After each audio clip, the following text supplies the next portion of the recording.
Hello, Peter here, your Pinoy accountant. So, quick video lang, pag-usapan natin yung ating annual income tax return filing process flow dahil malapit ang deadline ng ating annual income tax return. Kung hindi nyo alam, April 15 yung deadline ng pag-file ng ating annual income tax return. So, pag-usapan natin yung process. Actually, madali na lang ngayon because everything is online. Imagine that, online na, hindi nyo na kailangan pumunta sa inyong RDO so that you can submit, file, and pay your annual income tax return. So, yung first step natin is yung EBIR form. So, kailangan nyo itong i-download and it is for free.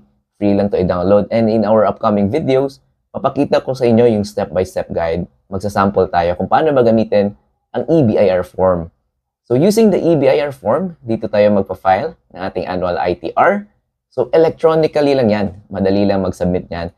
And after which, pagkatapos yung mag-submit using the EBIR form, makaka-receive tayo ng email tax return receipt confirmation.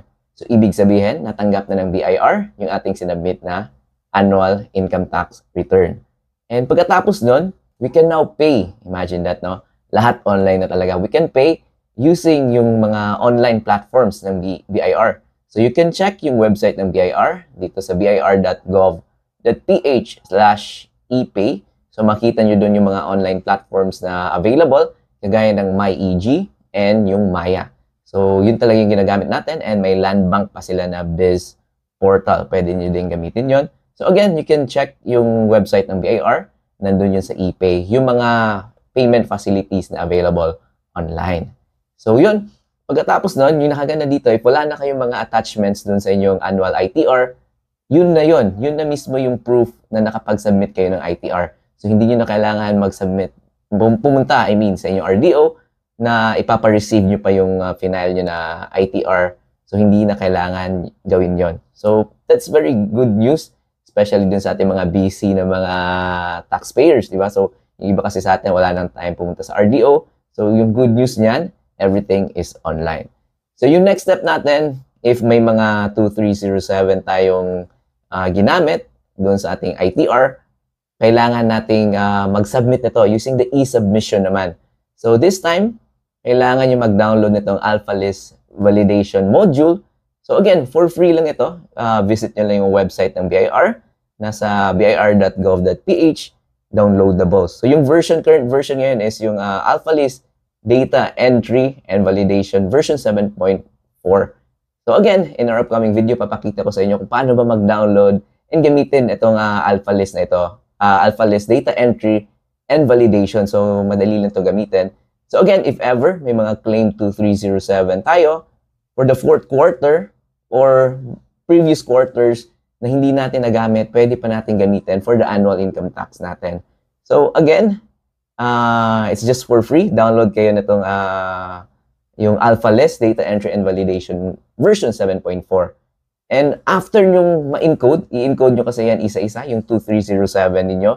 Yan yung tinatawag natin na SOUT or yung Summary Alpha List of Withholding Taxes.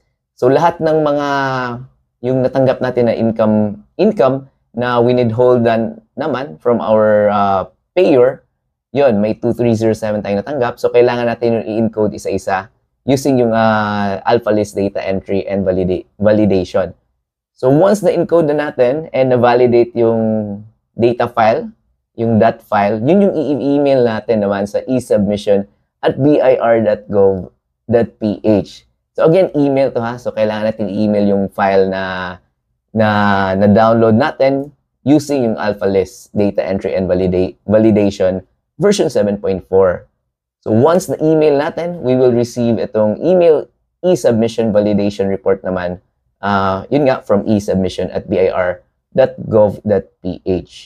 So again, if ever yun, may 2307 tayong ginamit, kailangan nating yung SOUT, itong procedure na ito.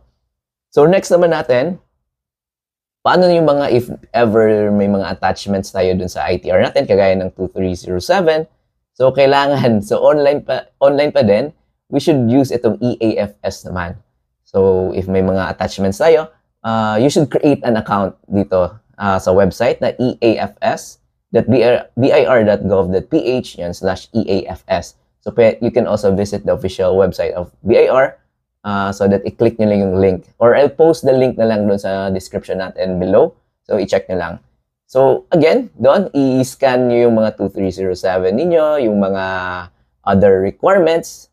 So yan yung procedure. So in our upcoming videos, we will have, ito, magsasample talaga tayo kung paano nyo ba i-submit yung mga PDF files using itong EAFS.